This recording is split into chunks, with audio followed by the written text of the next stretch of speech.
tired. I don't know why. Maybe I slept in. Maybe that's why. Well, we're live. What?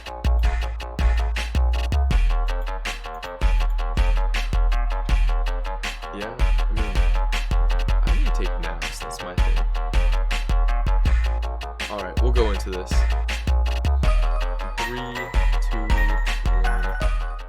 Good morning, good afternoon, and good whatever time it is, and welcome to another episode of Trevantine, the podcast in which you get to hear the thoughts, feelings, and emotions of an 18-year-old senior in high school being affected by the coronavirus.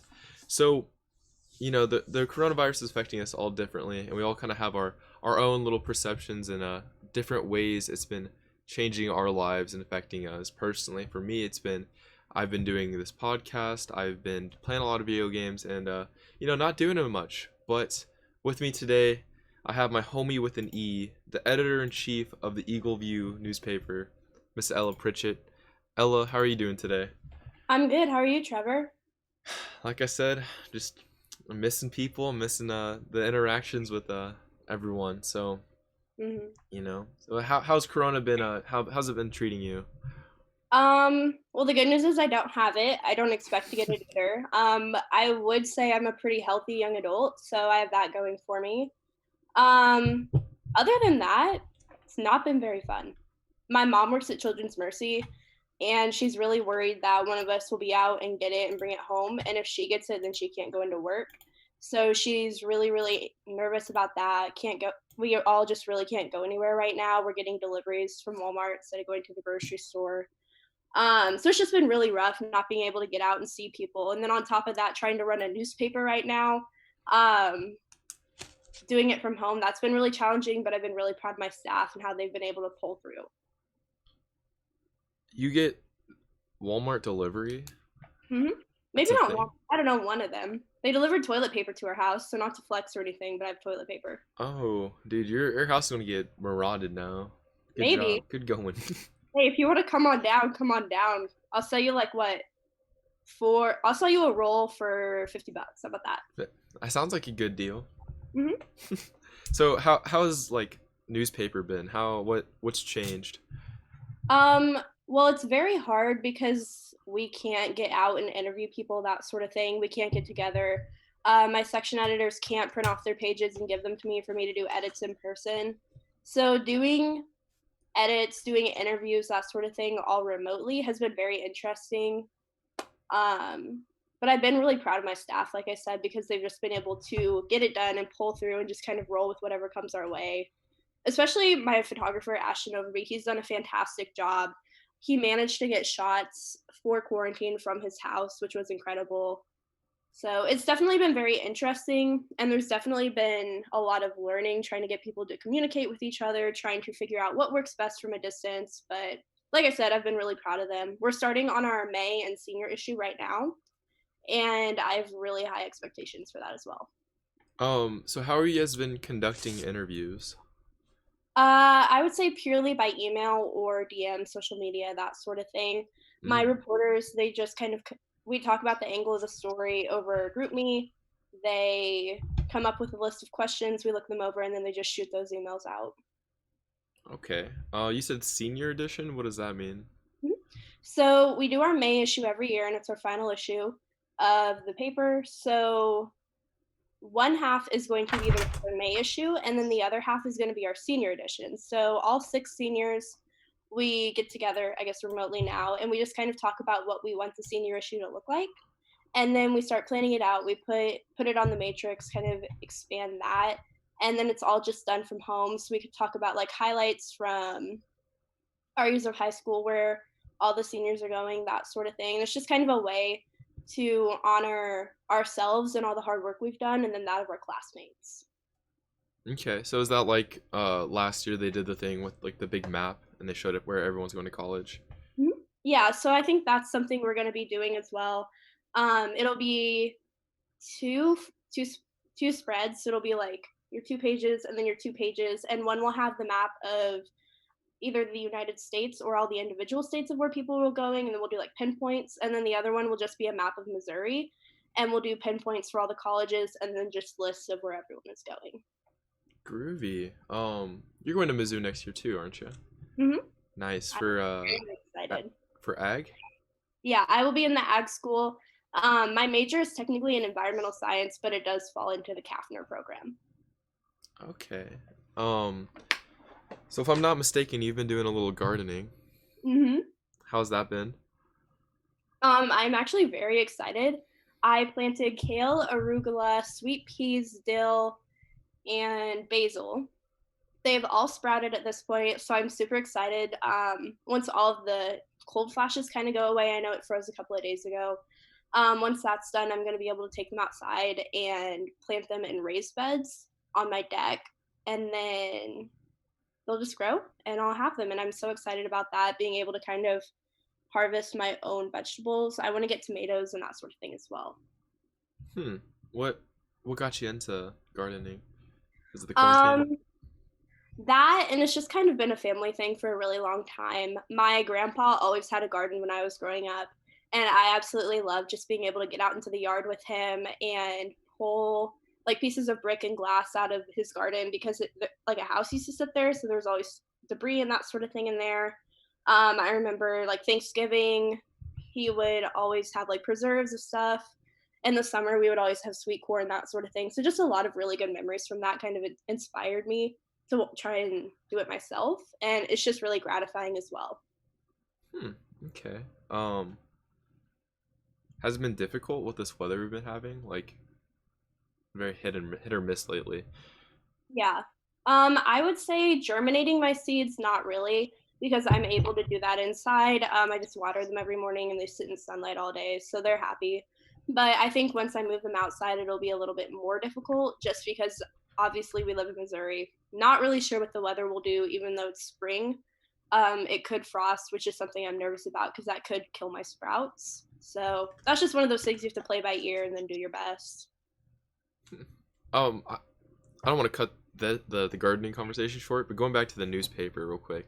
Mhm. It's all online now, right? Yeah, so we just finished up our April edition, and that's all online at northnationmedia.com. But for our May issue, what we're doing is it's going to be online as well, same website, northnationmedia.com. But then we're going to print some copies too for the seniors to hold on to when they come back to North to pick up their diplomas or the grad stuff. I don't really know what that's going to look like, but we are planning on printing the senior edition, the May senior edition. That way the seniors can have that. Is it any different than making a print newspaper online, or is it the same process? It's the same process, really. It all still goes on the server, that sort of thing. We just have to export it to a website that'll make it online, and then we're just able to put it on the website. I would say it is more difficult when it's online because when we distribute, like it's in the classrooms, people can see it, but when it's online, people don't really think about, oh, where can I see the newspaper this month? So you really have to push it through social media and that sort of thing. So we used to like heavily rely on the server at school. Have you guys just been using like Google Drive, or do you guys like drive up to North and sit outside and get on the server that way? So actually what we do is the district was able to give us a VPN. Thank you, Liberty Public Schools District. You're amazing. So we have a VPN that we can use from home, and that gives us access to the server. So we are still able to get on it. That's kind of clutch, huh? Mm, yes. Um, so we both went to Washington D.C. for the journalism thing. My brother, he's saying hi. Is that Ben? It has been. What's up, Ben? What's up? Just doing a podcast, man. You want to say anything about the COVID-19 virus going around? Yeah, it kind of sucks. Yeah, kinda. Yeah. All right. All right. Yeah. You have a great day, Ben. You too, Trevor. Sorry about that. It happens. It's all right. I didn't really tell him what I was doing. I just kind of went upstairs. Um, where was I at? Oh yeah. So we both went to Washington D.C. for the journalism event thing, and I saw that the print newspaper was still there, but there were kind of less categories than like yearbook and like broadcasting. Do you Mhm. see print media dying out pretty soon? I honestly don't like. I honestly hope it doesn't, just because I think it's just one of those things that's tangible and you can hold on to. And like for hundreds of years, we've been able to rely on print newspaper. But I also think that we have to evolve with our society and with technology. So, like the Kansas City Star, it's doing a lot more online now. It started cutting, first, it cut its Tuesday edition of the paper, and then it cut its Saturday edition of the paper. And that's just one of those things you have to adapt to as a major newspaper or any newspaper, really. When you see that subscriptions are going down, or when you see that people are more interested in online, you have to be able to roll with those punches in order to survive as a paper. So I hope that print paper doesn't go out of style. I think it's reliable. I think it's something tangible. I think it's something gratifying, but we do have to roll with the punches. Are you continuing journalism into college too, or are you just strictly ag or plant science? What was it again? My actual major is natural resource science and management with an emphasis in fisheries and wildlife. So I usually just tell people that it's environmental science because it's easier. But my major focuses on like conservation and that sort of thing. It could change. I don't know. I really like geology. I originally was going to Mizzou to be a journalism major, but I ended up switching.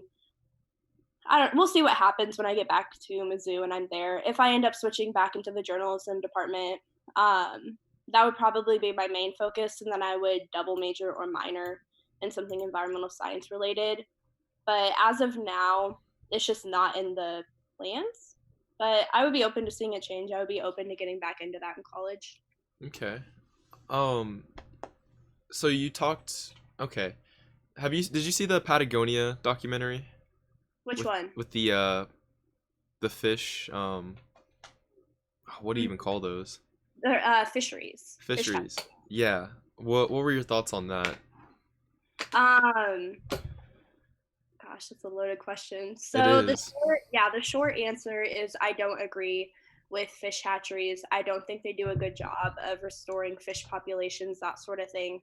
It's just one of those things where I think people need to just let nature do its thing, let fish do what they need to do.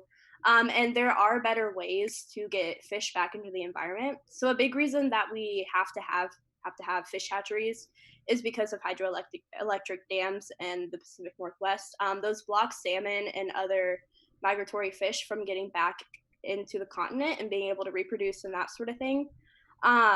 I don't really agree with dams either. I think there's better things you can do, like run of the river, which is where they take natural water flow and convert it to energy instead of damming out the river entirely and using water from the reservoir. But that's just me. So I think that we need to be moving away from dams and that sort of thing, finding more natural, like I said, run of the river, and then just allowing fish to do what they need to do, because we've seen the fish that come from hatcheries aren't as strong. They don't know what they're doing. They were basically like born into a test tube, and then they just don't survive. They weren't raised wild, and they just really don't have those instincts in order to survive.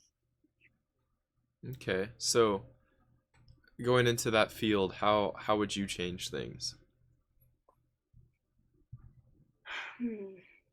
I would just advocate that we move away from hydroelectric dams and that sort of thing. And I just think not being reckless and being loud and being crazy about it, because we know that that never works. People don't listen to emotion, they listen to facts and reason. Just being able to take the truths that I know, from what I have learned and what I hope to learn, and being able to apply that to real life, and being able to point out the common sense of the situation. I think that would get me farther than anything else. Okay, I like that point of view. I mean, if you don't advocate, then you're not really. Well, it's better to advocate than just sit behind and like watch the world crumble, you know? Yeah. Speaking about the world crumbling, hospitals been filling up. Mm-hmm. Your mom works at one, correct? Yeah, my mom works at Children's Mercy. Children's Mercy. How has that impacted like your family life with your mother and I guess everything else? I would say it's definitely made me more cognizant of what's going on in the world. I know another one of my friends, her mom and her grandpa both work at a hospital too, and she's kind of on the same lockdown that I'm on right now. Can't go anywhere, can't do anything, that sort of thing. Just because of everything that's going on. Like if one of us brought it home and we were asymptomatic and she got it, that's just one less person who can work in the hospital. Mm-hmm. So, have you just been staying home? Yeah. We're able to get out and go on walks and that sort of thing. My dog is having the time of his life right now. I don't think he will be okay if and when we have to go back to school. He's gonna be like, "What do I do now?" But other than that, that's really all we can do. My dad occasionally goes to the grocery store, but only like right right after open or right before close. That way, he kind of limits his exposure. Makes sense. How's your mom been handling it? Just doing what she can. Whenever we come home, like when I was coming home from work, the first thing I would have to do is go into the bathroom, wash my hands, clean my phone, that sort of thing. Um, just trying to stay clean and keep any germs from coming in the house. She doesn't go anywhere other than work and home. The hospital sends out like a email briefing every single morning, so sometimes she'll send us updates from that and that sort of thing. But I would say really the big change is when she gets to work now. Like, is she working more? She just works 2 days a week. She's part time, but when she gets there, you have to stand in a really long line of all the doctors, nurses, technicians, everyone going into the hospital. And there's two lines. There's one for if you have no cold or flu symptoms, and then there's one for if you have cold and flu symptoms. And the lines are really long. She hasn't seen a lot of people go into the line with symptoms, which is a good thing, obviously. But once she gets into the hospital after being screened, they actually have stickers on the floor now. I have a picture. I don't know if you'll be able to see it, but they have stickers on the floor now, and it shows how far away you have to stand from each other. Whoa. Do you believe in that 6 foot thing? Mhm. Okay. Yeah, I think that. Hold on, sorry, I'm trying to look for this, but I'm whatever. I won't look for it. I think that people do need to be distancing themselves from other people. I understand having to go out and get groceries and that sort of thing, going out, like if you have a PO box, going to get your mail, but that sort of thing. But I don't agree with people who are just going out to be out, going out to see friends, that sort of thing. I think that's reckless. And I think that's just not help. That will not help flatten the curve, which is something a lot of people are pushing for right now, which we need to do. Mm-hmm. So for everyone who's listening, if you want to go back and finish, if it's your senior year, stay home, because if you go out, you're not helping flattening the curve. Preach it, man. Preach it. So, how have you guys been keeping up morally? Like you and your family? Like, have you guys been Um, bonding more? Would you say, or? that's one word for it. So it's me, my parents, and my two younger brothers, and we kind of butt heads a lot. We're all really stubborn. We like getting our way. We don't like being up in each other's business, but obviously we're all stuck in the house right now, so that does tend to happen. So I think we're just kind of learning how to navigate and be around each other without wanting to like get angry or get upset and that sort of thing. Have you been like watching more Netflix, reading more books? Yeah, so I have Disney Plus, and Mm. I have watched every single Star Wars movie in order. I'm rewatching The Mandalorian, and then after that, I'm gonna start on I think it's Clone Wars, that TV show. So lots of that. That sounds like a plan. Hmm. Um, have you watched Tiger King? I have not. I don't have Netflix, but I've definitely been keeping up with all the memes on TikTok and that sort of thing. Um, People are so weird. Dude, yeah, Like, yeah. just thinking that I live on the same continent as people like that. Oh my goodness. We're 2 states away from those people, if you think Yeah, about it. yeah, and Joe Exotic is actually from Gardner City, Kansas. So that's right next door. Wow, that's great, dude. Yeah. That's insane. Well, Ella, that's really all the questions I had for you today. Did you have any final closing thoughts? Anything you wanted to tell the world? Stay home, stay busy. If you're gonna wear a mask, at least wear gloves. It's like, why would you wear a mask and no gloves? Mm-hmm. Because you're gonna go home, you might not wash your hands, you're gonna touch your face. There you go. I'm with you there, Ella. Well, I appreciate you coming on today, man. Yeah, of course. Thank you. Yeah. I have a bunch of ideas spinning in my head for future episodes. Maybe I can get you on. I'll talk to you later about those, but definitely. Hope to have you on in the future. Keep washing your hands, and I'll see you later, Ella. All right, see you then. And that was the great Ella Pritchett. She is the person who kept me sane on our Washington D.C. trip. She's always a great person to talk to. Always has a lot to say, and so thankful that she was able to get on today's podcast. We're just kind of chilling. Like she said, just stay home, guys. Keep doing your thing, and then even though you may be going crazy right now, it's better to do it now than have to do it the rest of the year and all the way into the summer. But yeah, that was Ella. Definitely living a wild life. Her brother Ben made an appearance. What a guy. He was one of my little track friends. A couple years ago, I remember running into him all the time. But yeah, that's today's segment on how Corona is influencing and impacting us. It was me and Ella today talking about just her life in general. But now let's get to the headlines for today. This comes from the New York Times with the coronavirus outbreak on their latest updates. 2 minutes ago, it says the Trump administration request for a $250 billion in relief for small businesses. It's stalled in the Senate. It's one of those things that's going to be interesting to see what happens, especially whenever we're trying to bail out and relieve all these different businesses. Whenever you see literally no one going to work, no one really going out, a lot of businesses are going to start failing because they're unable to get the revenue income that they've had in the past. And it's just, you just gotta keep requesting, I guess. I really don't know. I'm no economist, not like Mr. Jackson Crop was the other day, but I bet a lot of these bills are going to come through, and I bet a lot of them are going to get stalled in the Senate and the House, just anywhere really, just because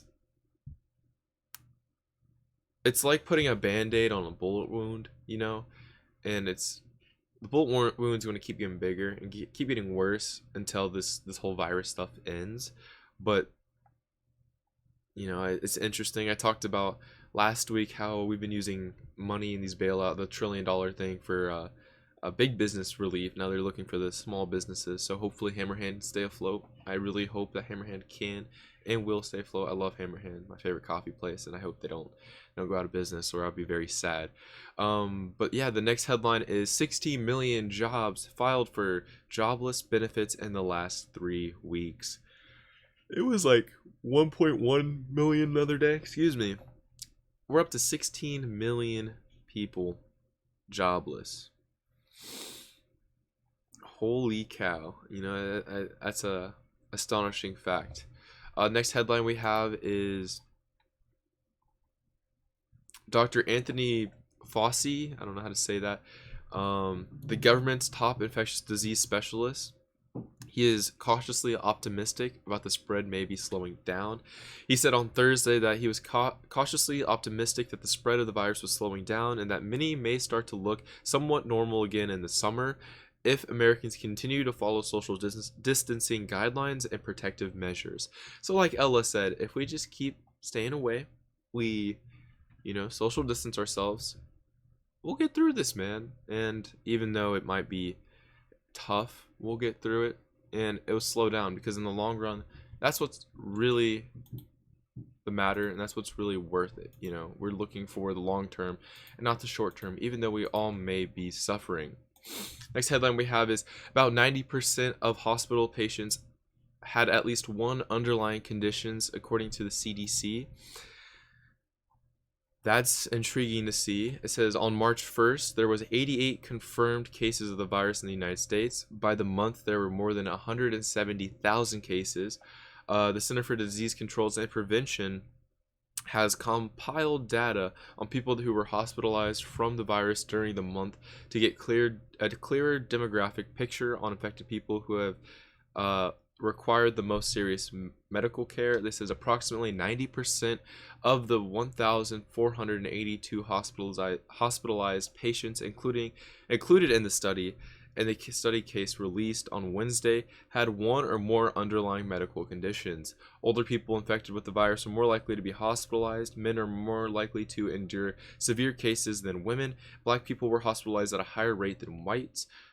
I don't like that they just said white people. The study also found that hospitalization rate for the virus has been significantly higher than in the recent outbreak of influenza. So apparently 89.3% had an underlying medical condition. Most common of that was hypertension, and the 49.7% of patients, followed by obesity, chronic metabolic disease such as diabetes, chronic lung disease like asthma, and cardiovascular diseases. So apparently, corona is impacting more people that have these underlying diseases harder than they are affecting the healthy people, and that's an interesting thing to see. So if you're not in the best of health, that just means you should really stay home and not go out into public. Next headline we have is the virus came to New York mainly from Europe and not Asia, according to some studies shown. They found that new research indicates that the virus began to circulate in New York area. Excuse me, I don't know why I'm so tired today. By mid-February, weeks before the first confirmed case was brought to the region, mainly from travelers from Europe and not Asia. The majority is clearly European, says Harm van Bakel, a geneticist,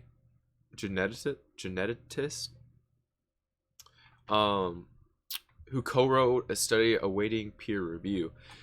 That's another interesting fact, is that a lot of people thought the coronavirus was coming from Asia, but I guess it came from Europe, which makes sense because a lot of people in the European countries, or a lot of people from the Asian countries, if they traveled over to Europe, then those people spread it to those people in Europe, and the people who were in Europe that are American came to America, and then it started spreading there.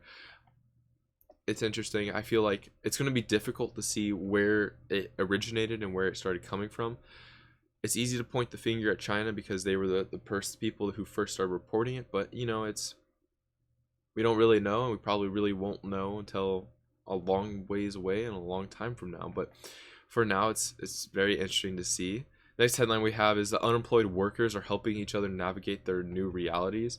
So this article was very interesting. It was talking about how a lot of people who are unemployed have been getting on like Reddit, Facebook, Twitter, and getting on all these different chat forums and talking with each other about how they can get through it together, and just giving advice on what they could do to keep afloat. And it's good to see people trying to bond, even though it's not in person and it's online. It's good to see people bonding together and making a change, especially such a dramatic change like this.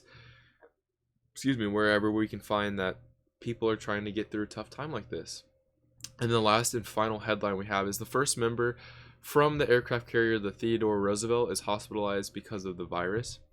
I think the military, especially the Navy, is going to be interesting. The headline says, or the article says, a sailor stricken with the virus was assigned to the aircraft carrier Theodore Roosevelt, has been admitted into intensive care unit at the Navy hospital in Guam. A Defense Department official said, marking the first hospitalization of a crew member since the outbreak began aboard the ship last month. At least 286 members of the crew have been tested positive for the virus, and the sailor tested positive for COVID-19 on March 30th, and at the time of the hospitalization was in a 14-day isolation period in the naval base in Guam, Commander Clayton Doss, a Navy spokesman, said in an email. The outbreak aboard the Roosevelt has been, in many ways, a microcosm of the Defense Department's handling of the virus within its ranks, as military officials have weighed military preparedness for the health of its personnel. So it's tough with the Navy because they're going all around the world. They're getting off the boats and they're getting back on the boats, and then it's just like a kind of a melting pot. It's just like a sauna for the virus to spread and keep going on. So I think that's interesting to see how people are going to navigate that, how our military is going to handle that. It's interesting to see, but overall the news headlines are starting to look a little better. Yesterday we saw the stock market go up. Today, one of the top what was it? The top infectious disease specialist in our government said that he is cautiously optimistic about everything slowing down a little bit. So that's good to see. And yeah, that's about it for today's headlines. Now we can talk about what I'm doing today. And not a lot. This morning I woke up. I ran 4.5 miles. I'm trying to increase my distance, and that's just because like I'm feeling weak. Not like sick weak. I hope not sick weak. But like I'm 3 weeks out of lifting, and I feel like I just haven't been getting that pump that I used to get anymore because I really don't. I'm doing a lot of body weight stuff and a lot of resistance band stuff.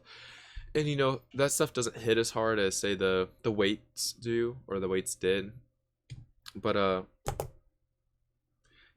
trying to do my part, and you can't really do much without a gym, but you can do a lot. I've been doing a lot of body weight stuff and a lot of like resistance bands. I've been picking up like buckets full of water. It's not fantastic, but it's better than nothing.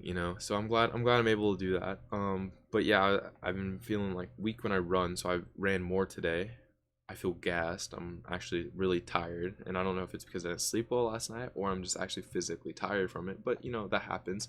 So I ran. I made another breakfast burrito. I'm doing this podcast, and after this, I got a 12:30 class. And yeah, I mean that's then the rest of my day is kind of an open slot. I always say this, but I want to read, but I can't ever get into reading because getting into reading is very tough. I'll probably play more CS:GO. A lot of my friends and I have been trying to rank up in CS:GO and playing through the ranks a little bit more. I mean, maybe I can start streaming it. I don't know if my internet nor my PC could handle it. I don't really have the greatest PC. My PC is about 8 years old. I'm surprised I'm able to live stream at all, really. As you can see, the camera's a little jittery, but that's because of the interface I have my camera going through. But it looks so much better. Like, look at this depth of field we got going on right here. But yeah, my day is pretty much an open book. I might start journaling a little bit more. I found that to help mentally, and especially in this pandemic time we're having. So yeah, that's about it for today. I hope you guys have enjoyed today's guest on Trevantine. I always love talking to Miss Ella Pritchett. She's a fantastic person to talk to and just a great pal to have. When we went to Washington, D.C., she definitely kept me sane and kept me from going crazy and tearing my hair out. But it was so much fun. And I love the words she has to say. Can't wait to see her at Mizzou. Mizzou's going to be so much fun next year if we go to Mizzou. If like we go back to school, but we'll find out. But yeah, that's been today's episode of Trevantine. I hope you guys have enjoyed. This is going to be the way it is for a while. Stay quarantined, keep washing your hands, and until then, I'll catch you guys tomorrow.